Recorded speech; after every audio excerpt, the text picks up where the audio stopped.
Left in Kentucky, the podcast of Indivisible, Northern Kentucky District 4.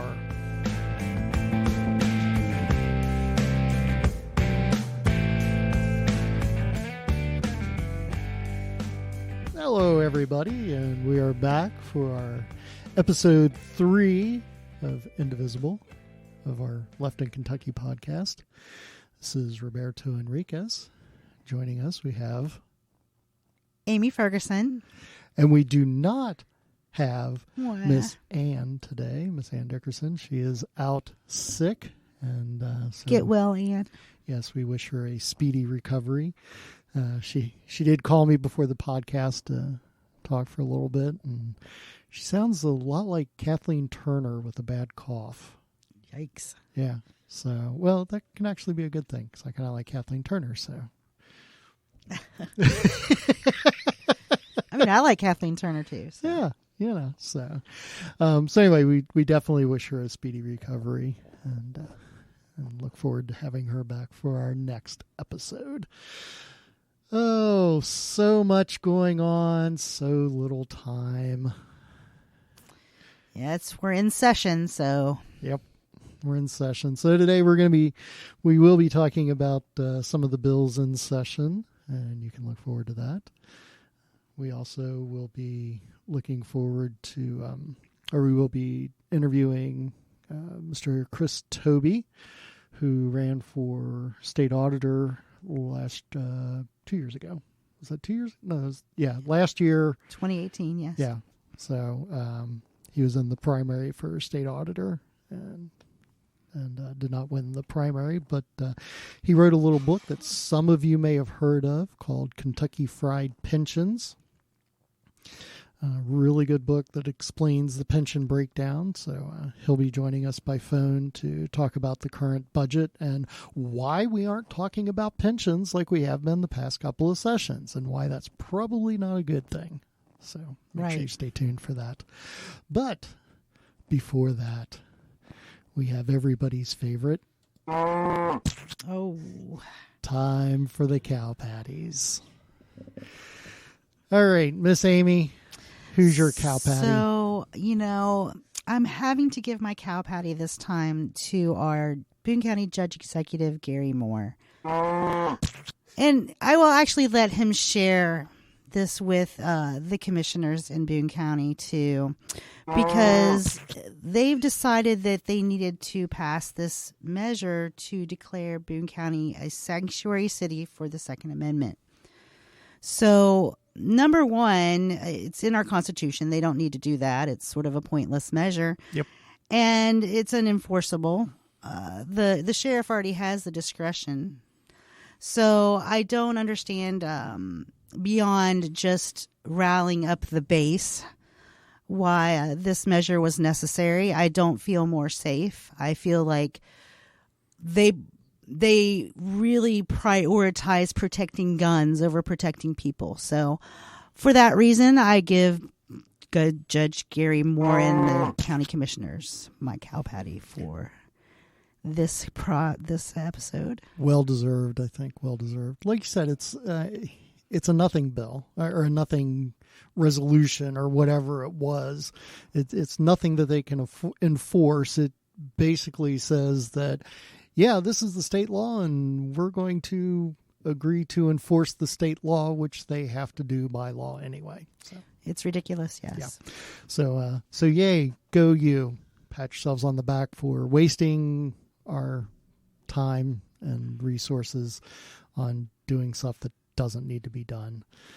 Which reminds me, at one of these times, I want to have a long conversation about feel-good legislation and how much time our legislature wastes on feel-good legislation. But we'll save that for another day.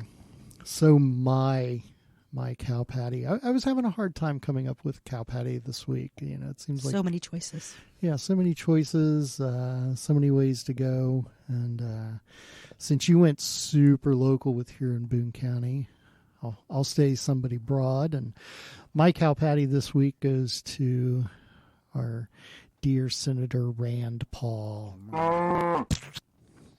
So of the many things that we could give ran Paul a cow patty for. This time it was because he decided to brag about having his first telephone town hall of the year. So telephone town hall allows him to pick and choose who he hears from, who gets to ask the questions, which questions he gets to answer. And it also means that he doesn't have to actually see anybody.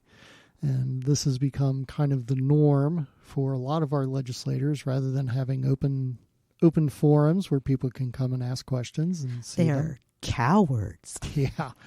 They decide to hide behind the social media or a phone or conference call where they can control the situation and control the narrative.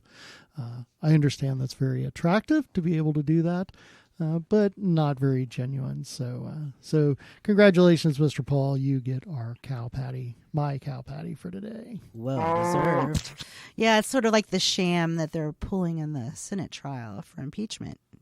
Yeah. He's also been a leader of that, apparently threatening people on not having witnesses. Way to uphold that oath there, Senator Paul. Yep. Alrighty. So with that, we let's talk about some of the bills that we have coming up in the legislature right now. As a way to focus, I decided to kind of look at some of the bills that have had 2 readings. So we have a number of those. There's still a bunch of those. Get your pad and paper ready. Write them down, folks. Yeah. But there's some good ones and there's some bad ones. So let's start with talking about some of the Senate bills first. Senate Bill 1. Our state legislature's top priority this General Assembly. Wait for it. We agree to cooperate with federal immigration enforcement. Right. That is the most, according to the majority party and our state legislature, that is the most important issue we have to address here in Kentucky. Not the fact that we have a $1 billion shortfall, not the pension crisis, which continues to be an issue, which was only made worse last year by the allowing the quasi-government agencies to put off their payments, even though that money still has to be paid. That's not important. Healthcare, not the number one important issue, but It's all about the base. Yeah. All about the base. Yes. Oh, sorry. Yes. So Senate Bill 1 basically goes through and it says that all law enforcement agencies, officials, public officials, and employees of any public agencies or public institutions have to support the enforcement of federal immigration law. So think about that. That means teachers, social workers. They're going to put those people in positions that they shouldn't be put into. Yeah, there is an exception in the bill that says exempt school districts, district boards of education, public charter schools, and employees and contractors from the provisions of this section. So to support the a waste of our time is really what it is. Yeah. It's a waste of our time, but 2, it's assigning state resources to enforce federal laws, federal investigations, and that's really not what we're supposed to do. That's why they have federal agencies to do that. Right, and like we have the money to do that too, right? It's just another way to squeeze the local governments out of their resources. Yeah. Really what's behind this bill is it's a reactionary bill to different cities that have decided to do a immigration sanctuary city, which has been co-opted by the Second Amendment folks for their Second Amendment sanctuary city, but that's a different topic, which we already talked a little bit about. But this is in reaction to the sanctuary cities. Important to note, there are no sanctuary cities, immigration sanctuary cities, in the state of Kentucky. So it's a bill addressing a problem that doesn't exist. Yes, it's a bill looking for a problem, a solution looking for a problem, which seems to have become one of the main goals of the majority party in the legislature now. I don't think they're interested in legislating. They're interested in appealing to their voters' more visceral feelings and of fear, and not actually looking out for their interests. And I think that's a really sad state. Yeah, it's pandering, and it's whipping up people into a frenzy. Like you said, the base, whipping the base up into a frenzy as we get ready for the presidential election. You know, guns, immigration, those are the big things we're going to whip up now because that's what... Because it knows they get a reaction for Yep. it. So that's Senate Bill 1. Senate Bill 2, twice the fun. Another solution looking for a problem. This is the voter ID law, requiring people to have a picture ID in order to vote. Voter fraud is extremely rare. Like less... No problem, just a solution looking for a problem, right? Yeah, it's typically less than 0.1% are even questioned as voter fraud. And out of those, rarely does it turn out that it's actually voter fraud. We're talking about across the country, numbers under 100. This is just voter suppression. Yep. It's a way to intimidate people who may not have a photo ID. And, you know, I hear a lot of people go, well, who doesn't have a photo ID? Everybody has a driver's license. Well, no, everybody doesn't have a driver's license.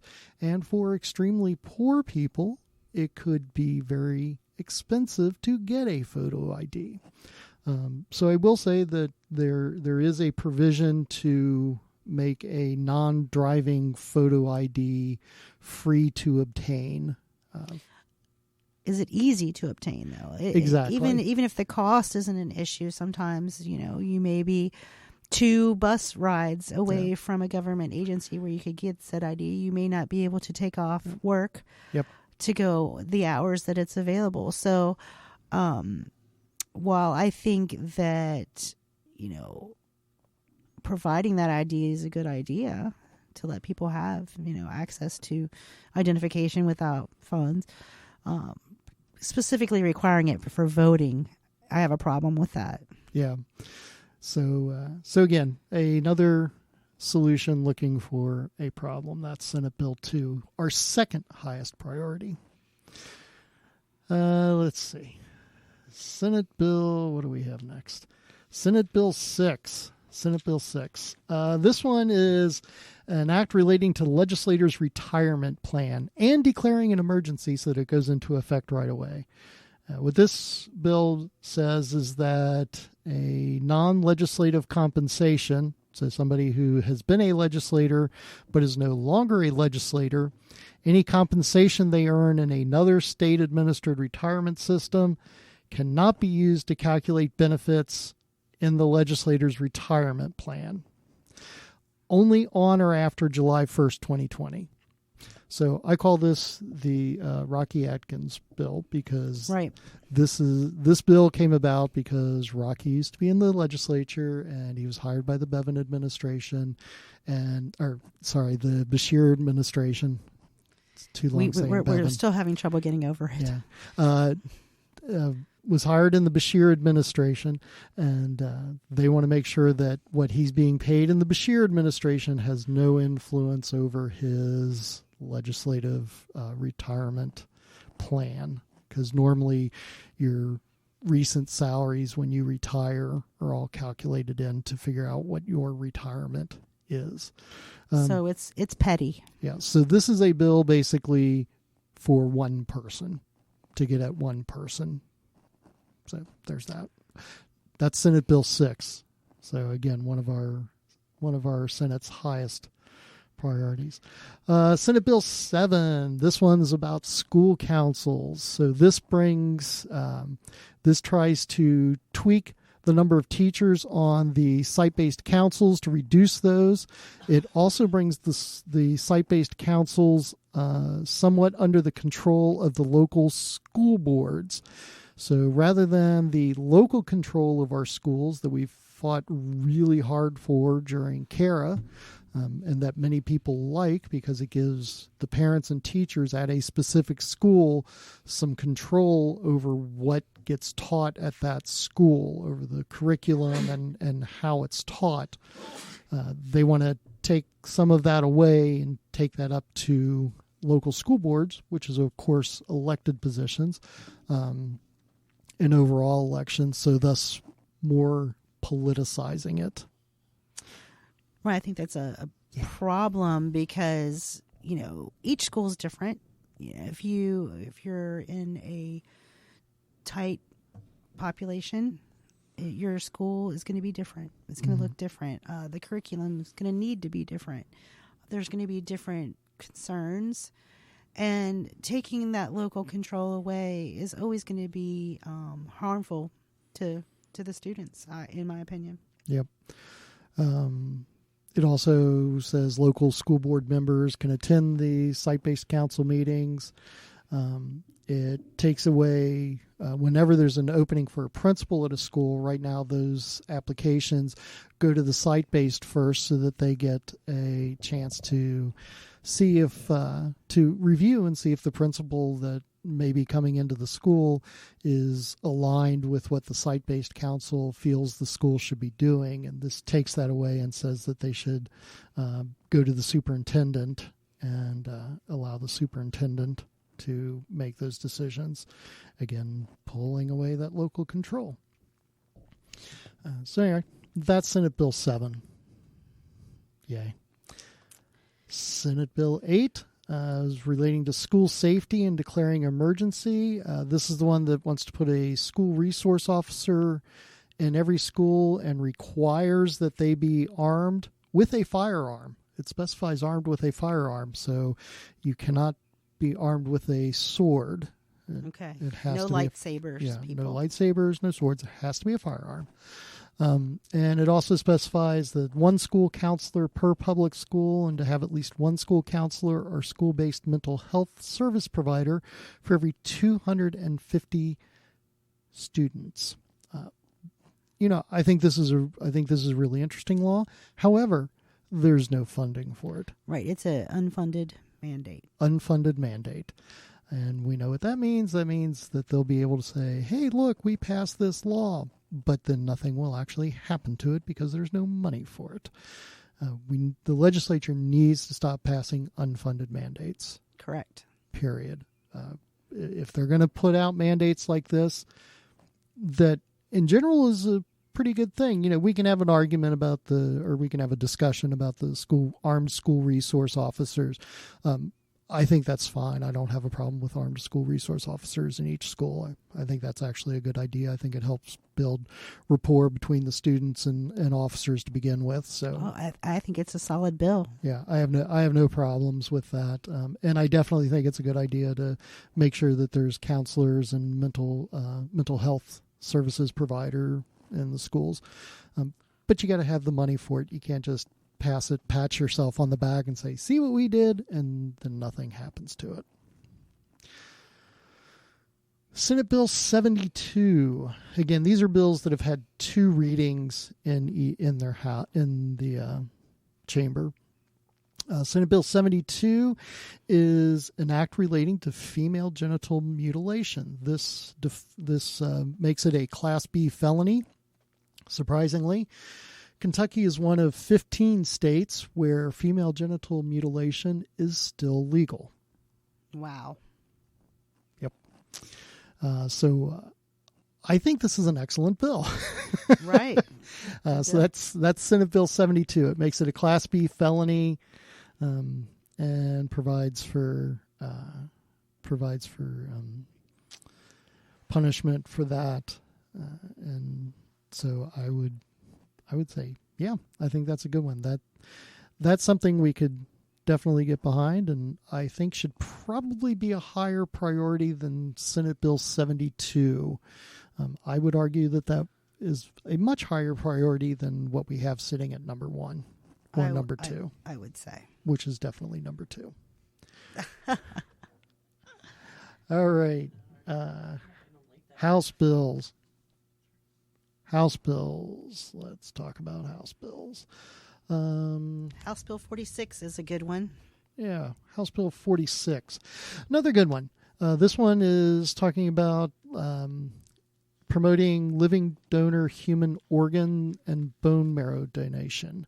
So this bill provides for paid leave of absence for full-time employees of the Commonwealth, 240 hours of paid time off for donating a human organ, and 40 hours for donating bone marrow. I think this is a great bill. It also allows for a tax deduction equal in amount to the organ donation expense incurred by the taxpayer up to $10,000. So if you donate a kidney to somebody, they will give you a tax deduction up to $10,000 for the cost of donating your kidney. It's awesome. I think this is a great bill. This is House Bill 46. It's sponsored by Miller, Brenda, Birch, and Graham. Yeah. Good on for you. That's a good one. We like that. See, it's not all doom and gloom, right? House Bill 137. Sports wagering. Yes. This one is relating to wagering and does make an appropriation for it. It's quite wordy, goes into a lot of defining terms as these do, but it establishes the Wagering Administration Fund and directs using that fund to establish problem gaming assistance. So for people who are addicted, provides for that and funding for that as well. So good on that. So we like that one. House Bill 153. This is an interesting one. It talks about mental health first aid training and makes an appropriation. So it funds it. It basically is creating a mental health first aid training program, kind of like you have for CPR, but for mental health training, and appropriating funding for it. I like seeing proactive bills like this. This is good. Yeah, I do too. I think this is a really good bill. There's a ton of sponsors on this. As I look through the list, there's a bunch of folks sponsoring it, including Kim Moser. I think she actually introduced this bill. I think this was her idea. But Kim Moser, Mr. Buddy Wheatley is on it. Adam Koenig. This has a lot of bipartisan support. Even Sal Santoro supports this. So I think this is a good one. We like this one, 153. It's 153, mental health first aid training. Good. House Bill 168, legislative ethics. Is that an oxymoron? Yeah. Nice. This one was interesting because this is the kind of thing where you go, this wasn't the way it was already. Right. This is kind of like the female genital mutilation. Like, that has to be addressed because that isn't already wrong. But this makes it an ethical misconduct for a legislative agent, director of the LRC, Legislative Research Commission, to intentionally engage in discrimination, harassment, or sexual harassment. Yeah. Yeah, they shouldn't do that. Yeah. I think we should all agree on that one. Yeah, I think that one should have been in there a long time ago. So we'll just kind of keep scratching our heads on that and go, okay, we support that. House Bill 194. This one is about actuarial analysis on retirement bills, and this Can ask Chris about that when we get him on. Yeah, we'll definitely ask him about this one. It refers to projecting the costs and savings over a 30-year period rather than a 20-year period. So instead of the actuarial analysis just going for 20 years, looking out further into the future and going for 30 years. So we'll ask Chris about that, get his take on that.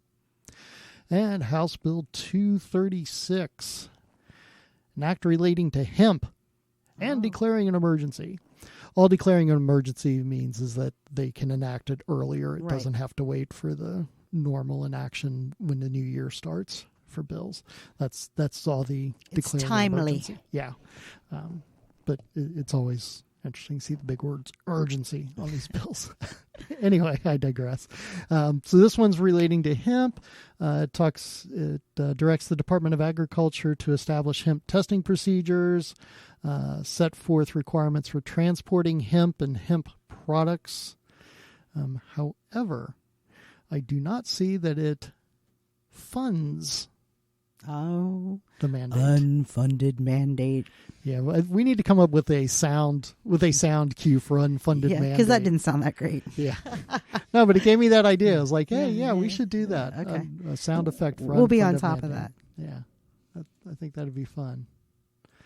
All right. So that's House Bill 236. We need to do more with hemp and marijuana and medical marijuana and whatnot. But again, we've got to stop the legislature has to stop doing these mandates and unfunding them so they can act like they're doing something. Can I do my Ann Dickerson now? I'm going to do Yes. Okay. Revenue. What do you guys think? That was pretty good. It was definitely loud. So you got the loud part down. All right. You know I love you, Ann. Yeah. All right, so that's, again, those are the bills with 2 readings in the House and Senate. There are hundreds of bills out there. We did not go through them all, and we just don't have time to talk about all of them. But we wanted to talk about some that we had not mentioned in the past, and so all those have 2 readings in the House and the Senate. If there's one that is of particular interest to you, I suggest you contact your legislator in both the State House and Senate and let them know how you feel about it. If you don't know who your legislator is, you can look that up on the Legislative Research Commission website. You can just Google Legislative Research Commission, or it's legislature.ky.gov, I think. But there's a place in there where you can go, who's my legislator? And they'll tell you. I know who mine is. Sal. Yep. I know who mine is, Mr. Ed Massey, Ed Massey. Yes. And I'm in Massey country. It's kind of scary here in Massey country. Let's not get into Massey country. And in our next segment, we have joining us Mr. Chris Tobe again. Welcome back, Chris. Thank you, Roberto. Hi, Chris. Hey. So we're talking about the budget this year here in Kentucky in the General Assembly. I know the last couple of sessions there was a lot of talk about pensions, and it seems like this session that conversation seems to have disappeared so far. Chris, kind of what's your take on that?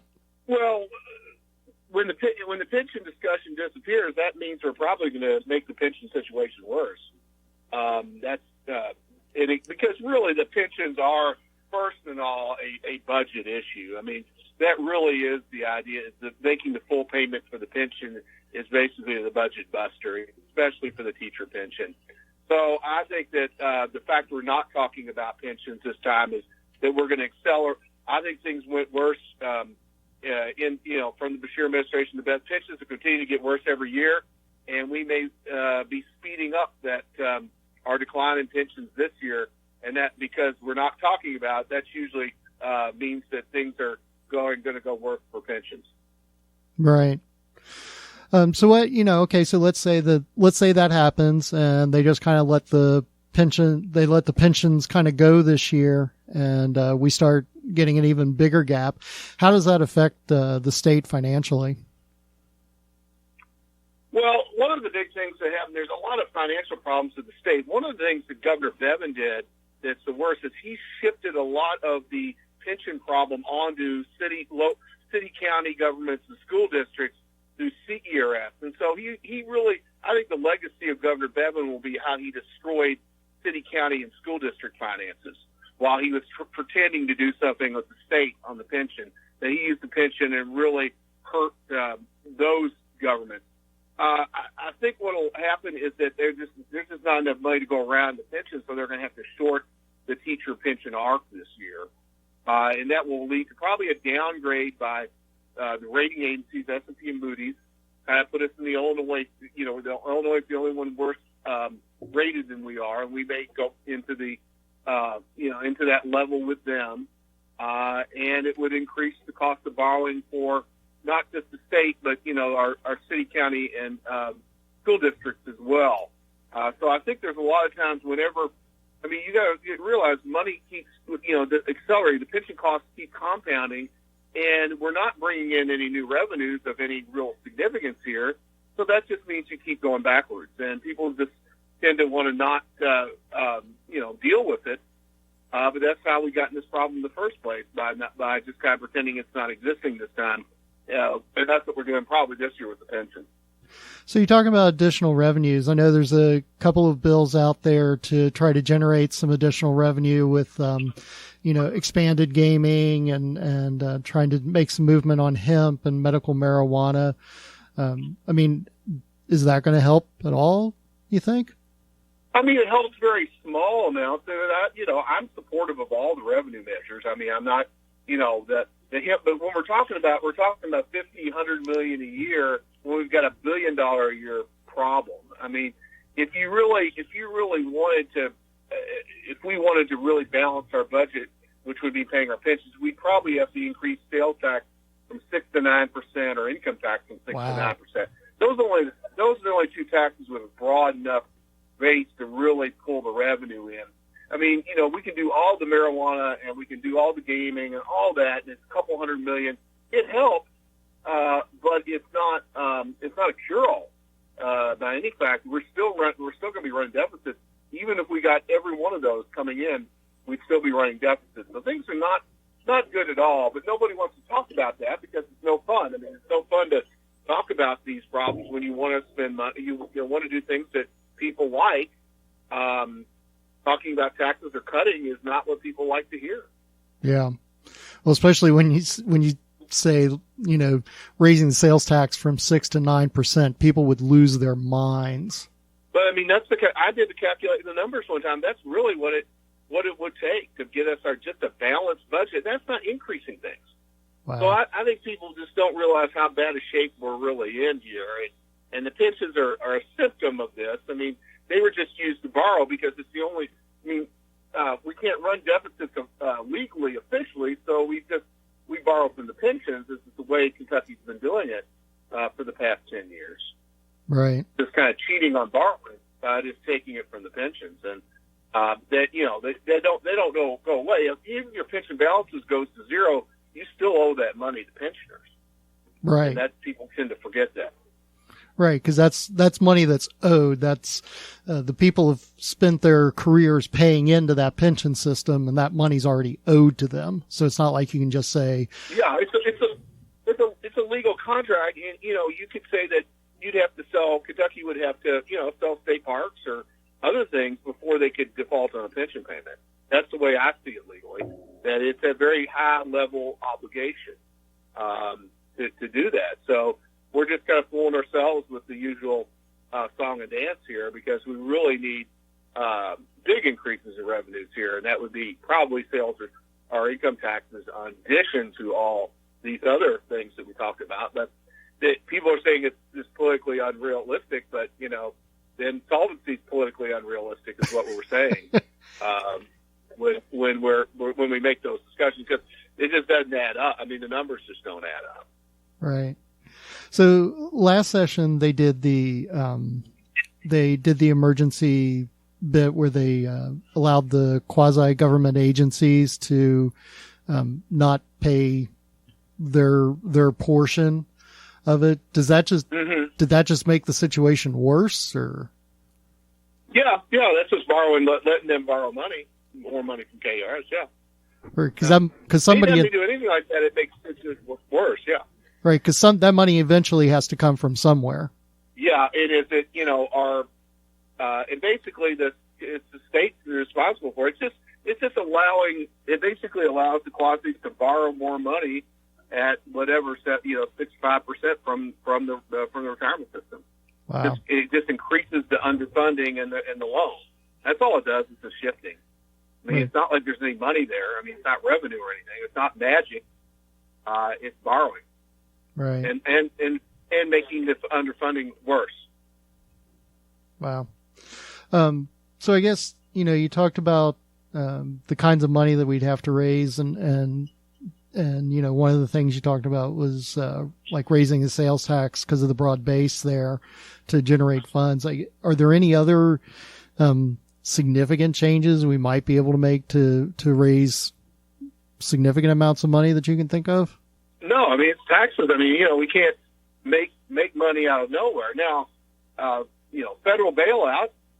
Now, the best federal bailout, which I wrote about in my book, would be Medicare for all, because that would help everybody. I mean, on the most expensive, because the retiree health plans are tied to the pension plans, and the most expensive retiree health part is the people who retire early before Medicare. So they would just get on a Medicare supplement. So that Medicare for all would be the biggest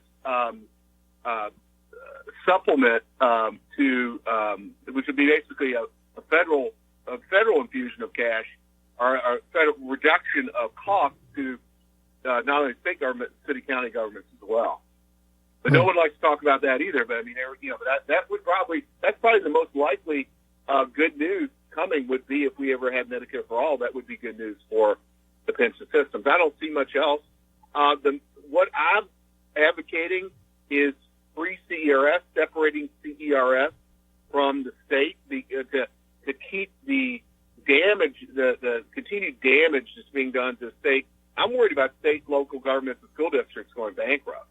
Right. And the state forcing, and that KRS, by all these manipulating these assumptions under Bevin, really is pushing them down that path. And I think the most important pension legislation of this term would be free CERS or CERS separation. So my objectives for this session are free CERS, not to solve any pension crisis, but to keep the state from destroying the cities and counties and school districts with pensions. So it's a defensive move, which I think is the most important pension legislation of the session. But Wall Street does not want that to happen, and it's lobbying very hard to stop the separation. Right. Wow. So we have a lot of Wall Street lobbyists there. Of course, there's other things. I helped write a lot of these different type investment laws for retirement systems.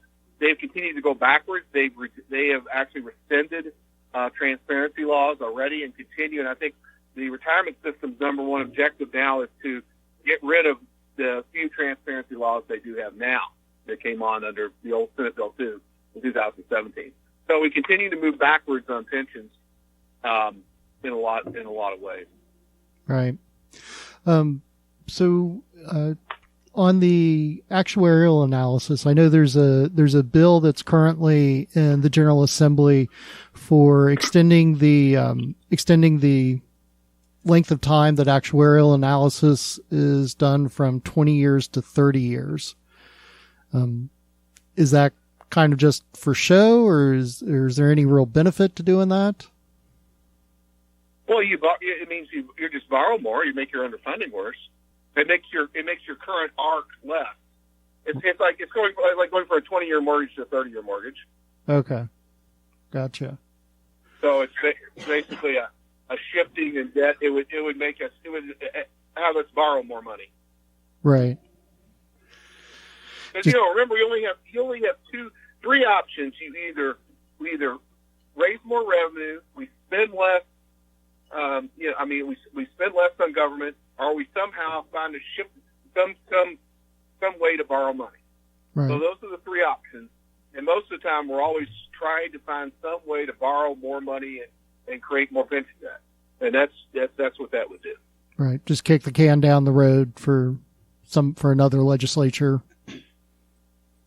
Got it. Yeah, it's just dead. I mean, it is what it is. I mean, you can say all the options are bad. Right. And if, I don't think government spending can be cut that much as Kentucky anymore. And if you don't believe taxes can go up or revenues can go up through anything, then what other choice is there? Yeah. Basically, all it's going to be borrowing. Yeah. Yeah, I know it was we were at the Northern Kentucky Legislative Forum a few weeks ago, and it was really disheartening to hear Damon Thayer talk about, there is no more revenue. We're not going to have more revenue. The revenue we have is the revenue we have. So the only thing we can do is cut. And things have been cut to the point that, you start looking and go, okay, so you're talking about austerity, which is a hugely, Well, here's the problem with pensions. When you cut headcount, you cut the amount going in to the pensions, and you make your pension situation even worse.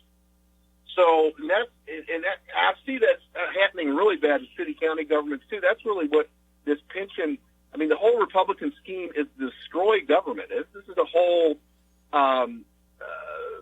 destroy Koch brothers' destruction of government and using the pension as a weapon to destroy governments. And one of the ways you do is if you force them to, if you don't have new revenues, what that forces you to do, you have to cut headcount.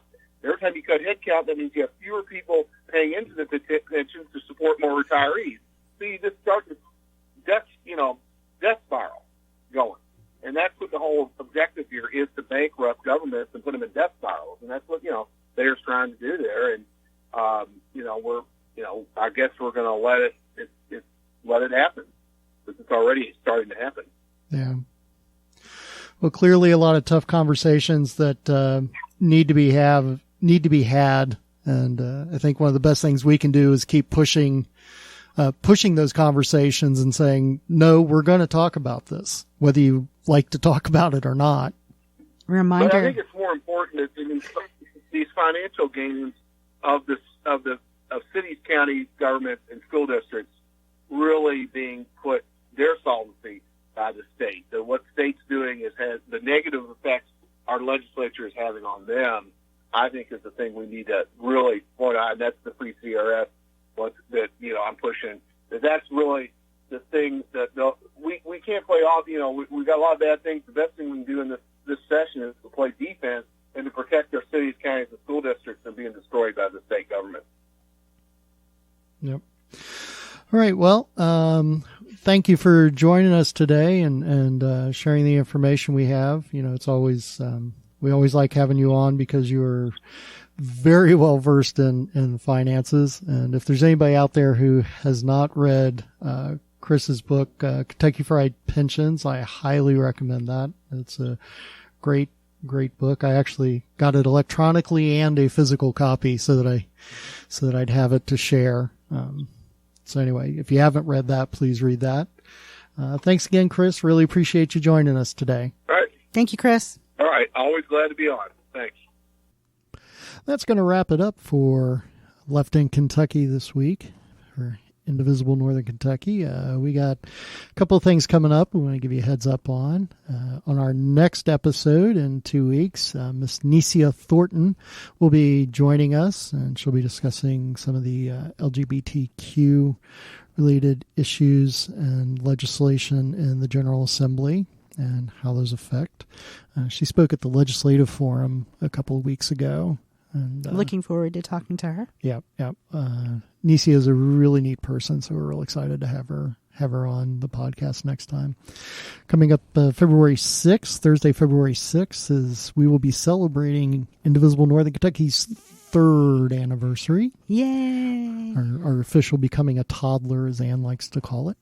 And we'll be joined by Afton Ben, who is our regional Indivisible director, or I don't know what her title is. Sorry, Afton, I don't know what your title is.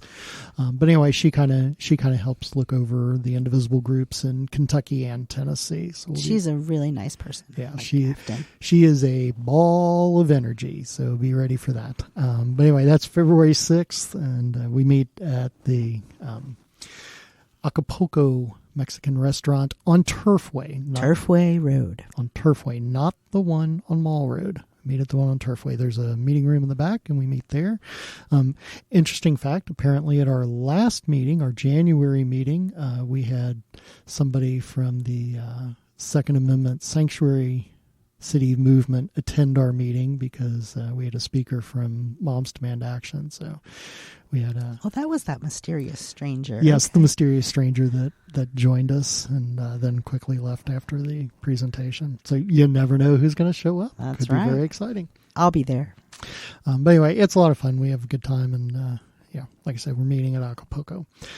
So that's our February 6th, Thursday, February 6th. Our March meeting... 6:30. Yeah, it's 6:30. Thank you. 6:30. Our March meeting, March 5th, is not at Acapulco because we are hosting a Senate candidate forum. Exciting. We'll be at Southgate House Revival in Newport on Thursday, March 5th, starting at 6:30. The doors will open about 5:30. But the forum will start at 6:30. It's going to be hosted by Ryland Barton, who is the Capitol correspondent for Kentucky Public Radio. He'll be leading the forum. And we have 4 of the candidates scheduled to be there. We have Miss Amy McGrath, who will be there, Mr. Charles Booker, Mr. Mike Breuer, and Mr. Jerry Osbrooks. Jimmy, not Jerry, Jimmy Osbrooks. Sorry, Jimmy. Sorry, Jimmy. So those are the 4 candidates we have scheduled to be there on March 5th. We're very excited about that. So again, that's at Southgate House Revival. If you want to attend, you do need to get tickets. They are free. You don't have to pay for them. But because of the limited seating, we are asking for people to get tickets. You can go to our Facebook page, Indivisible Northern Kentucky District 4, and there is... under our events, you'll see the event listed there. We're also the tickets are being handled through Eventbrite, but you can get there by going to our Facebook page. So that's kind of what we have coming up. Did I miss anything, Amy? I don't think so. All right. So that seems like quite a bit in the next couple of months here. And contact us if there's a topic that you would like us to discuss or someone you would like to get us to interview. We would love to hear your feedback on those kind of things. So feel free to contact us with anything you'd like to hear. Yep, definitely. This is a better podcast if you're involved. So let us know what you want to hear. Share the podcast with your friends. Oh, and hi, honey. Share the podcast with your friends and family. Give us a listen. And we will be back in 2 weeks with our next episode. This is Roberto Henriquez. Amy Ferguson. Thank you for listening. See you next time.